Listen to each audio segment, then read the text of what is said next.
Just শব্দ খেলা শেষ হয়েছে অরবিন্দ স্টেডিয়ামে, মেদিনীপুরের অরবিন্দ স্টেডিয়ামে, যেখানে হোম টিম মেদিনীপুর এফসি গোলশূন্য ড্র করেছে স্টার স্টাডেড মালদা মুর্শিদাবাদের জেএইচআর রয়্যাল সিটির সঙ্গে। আমি গৌতম ভট্টাচার্য। এই ম্যাচের নিষ্ফল ম্যাচের পর আমার সঙ্গে আছেন দুই বিশেষজ্ঞ।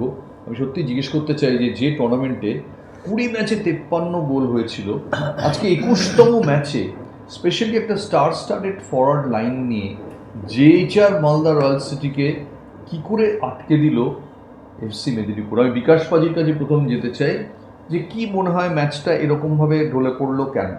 ফার্স্ট হাফের থেকে সেকেন্ড হাফটা একটু অ্যাগ্রেসিভ দেখলাম এবং চান্সও মোটামুটি দুপক্ষই ভালোই পেয়েছে। তোমার যেটা জেইচার যে হেডটা করেছিল ওটা গোলকিপারটা ব্রিলিয়ান্ট সেভ করেছে এবং এরাও মাদিক থেকে নামটা ঠিক জার্সি নাম্বারটা বুঝতে পারলাম না, মাদিক থেকে একটা ওপেন পেয়েছিল, ঠিক মতো শটটা মারতে পারলাম না। যাই হোক, আমি আশা করেছিলাম যে বিএসএলের এই ম্যাচটা মেদিনীপুর জিতলেও মেদিনীপুর একটু টপ ফোরে যাওয়ার একটা পসিবিলিটি থাকতো, তাহলে বিএসএলটাও আর একটু জমজমাট হতো। আমরা দেখলাম যে ম্যাচ শেষ হওয়ার পর জেএইচআর মালদা যে হঠাৎ করে একটা অ্যাগ্রেশন, যেটা অ্যাগ্রেসিভ ইয়েতে যেভাবে ঝাঁপিয়ে পড়লো গোলের জন্য, বোধহয় একটু শেষে ঝাঁপালো। এবং তাদের কোচকে দেখছিলাম খেলার পরে শাহেদ রহমান, তিনি রেফারির সঙ্গে তর্ক করে যাচ্ছেন। তিনি ঘুরিয়ে দেখিয়ে বোধহয় বলছেন যে আরও হাতের সময় ছিল, কারণ দুজন ইনজিয়ার্ড হয়ে আজকে ম্যাচে স্ট্রেচারে বাইরে গেছেন, তাদের সময় গেছে, আরও সময় গেছে। কিন্তু মালদা কি একটু দেরিতে শুরু করলো এই গোলের জন্য তোড়টা, ভাস্কর গাঙ্গুলি? আমি প্রথমেই বলেছিলাম যে মিদনাপুর টিমটা প্রথম দিকের তুলনায় পরবর্তী পর্যায়ে বেটার হচ্ছে এবং যেহেতু ফরেনার খেলছে তারা অনেক অ্যাগ্রেসিভ অ্যাটাকিং ফুটবলটা খেলে।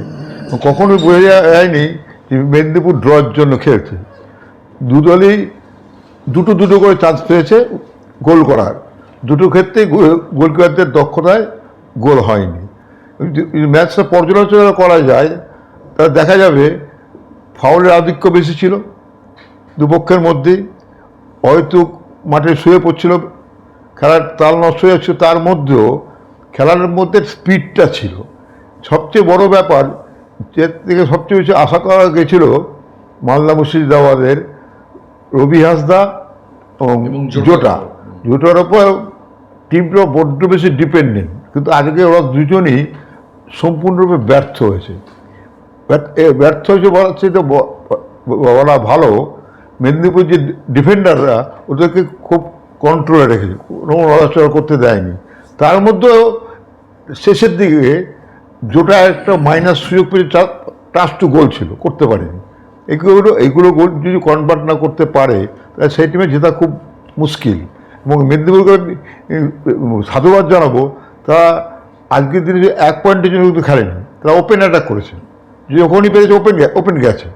যে বলা যাবে না যে ডিফেন্সের দিকে খেলা খেলছে, গোল খাবো না, এই মানসিকতা নিয়ে ওরা খেলেনি। তাদেরকে ধন্যবাদ জানাবো এই কারণেই যারা ওপেন অ্যাটাক করেছে। ওকে, বিকাশ পাজির কাছে আমি আসতে চাই যে রবি হাসদা যে এই মুহূর্তে বাংলা ফুটবলের গোল্ডেন বয়, সন্তোষ ট্রফিতে এত ভালো খেলেছেন, এই টুর্নামেন্টে হায়েস্ট স্কোরার, তো পরপর দুটো অ্যাওয়ে ম্যাচে আমরা দেখলাম, লাস্ট ম্যাচে 91 মিনিটে জেএইচআর মালদা অ্যাডেড টাইমে পেনাল্টিতে রবি হাসদা গোল করেছেন, নর্মাল নয়, আজকেও গোল নেই। যাকে বেঙ্গল ফুটবলের এত ভরসা স্ট্রাইকার হিসেবে গোল করবে, সে পরপর দুটো অ্যাওয়ে ম্যাচে এই লেভেলে যদি গোল করতে না পারেন, সেটা আপনার কাছে কি বার্তা বয়ে আনে? ফুটবলারদের তো প্রত্যেক দিনই যে সে টপ ফর্মে খেলবে সেমন না, ব্যাড ডে গুড ডে তো থাকেই না। আজকের দিন ওর দিন ছিল না, ওই জন্য গোলটা করতে পারেনি। প্লাস অপোনেন্টের স্টপাররা, ডিফেন্ডাররা একটু তো ওকে কেয়ারফুলি নজর রাখছে, সুতরাং ওকে তো আর ছেড়ে রাখবে না সবসময়, সুতরাং ভালো প্লেয়ারকে কভার করবে, তার মধ্যে তো খেলতে হবে। মেবি টুডে হয়তো ওর দিন ছিল না, নেক্সট ম্যাচে হয়তো আবার ওর ফর্মে ফিরবে। এগুলো প্লেয়ারদের আপ ডাউন আছে, প্লেয়ারদের মধ্যে এটা থাকবে। প্রত্যেক দিন সব প্লেয়ার কাছে আশা করা যায় না প্রত্যেক দিন সে গোল করবে। আমার সঙ্গে বিকাশ পাজি বসে আছেন। লোকাল ম্যাচে অসংখ্য গোল করা ছেড়েই দিচ্ছি, ইন্ডিয়ার হয়ে 8টা গোল আছে হাফে খেলে। সেক্ষেত্রে আমি জানি না যে রবি হাসদা বা এই ধরনের যারা আপকামিং ইন্ডিয়ান ট্যালেন্ট বা বেঙ্গল ট্যালেন্ট, তারা এইসব ম্যাচে ভাস্করদা যদি ডিফারেন্স না করেন তাকে তো ডিফেন্ডার রাখবেই, এটার জন্যই তো নাম হয়েছে, নামটা তো সেটা তো হ্যান্ডেল রবি হাসানকে সেটা বুঝতে হবে। এবং আরেকটা কথা হয়েছে, রবি হাসানকে বল তো সাপ্লাই দিতে হবে। সাপ্লাই লাইন যদি ঠিক মতো সাপ্লাই না করতে পারে তাহলে তো মুশকিল। ওকে আজকে যে খেলাটা দেখলাম আমি, তাতে সাপ্লাই লাইনটা খুব পুয়ার। মেন সাপ্লাই লাইন হচ্ছে জোটার খেলাটা আজকে অতটা আমার মনে রেখাপাত করতে পারিনি, যতটা আশা করেছিলাম রেখাপাত করতে পারিনি। আর সাপোর্টিং যে উইঙ্গে ব্যাক বা উইং হাফ, আননেসেসারি বল তুলে দিচ্ছে। এই টুর্নামেন্টে এখন অবধি বেঙ্গল সুপার লিগে দুজনকে জিজ্ঞেস বেস্ট টিম কারা এই মুহূর্তে বেস্ট টিম আমার দেখা